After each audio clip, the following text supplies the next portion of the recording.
అన్నవరంలో భక్తుల రద్దీ పెరిగింది. భక్తులతో ఆలయ ప్రాంగణం కిటకిటలాడుతోంది. మాఘమాసం పెళ్లిళ్ల సీజన్ కావడంతో నవదంపతులు సత్యదేవునికి వ్రతాలు ఆచరిస్తున్నారు. దాదాపు 4000 వ్రతాలు జరుగుతున్నాయి. వీకెండ్ కావడంతో తెలుగు రాష్ట్రాల నుంచి అన్నవరం ఆలయానికి భారీగా భక్తులు తరలివచ్చారు.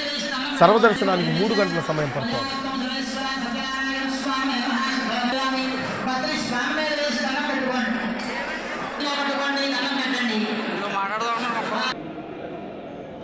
అన్నవరంలో భక్తుల రద్దీ పెరిగింది. భక్తులతో ఆలయ ప్రాంగణం కిటకిటలాడుతోంది.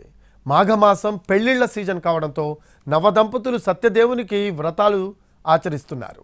దాదాపు 4000 వ్రతాలు జరుగుతున్నాయి. వీకెండ్ కావడంతో తెలుగు రాష్ట్రాల నుంచి అన్నవరం ఆలయానికి భారీగా భక్తులు తరలివచ్చారు. సర్వదర్శనానికి 3 గంటల సమయం పడుతోంది.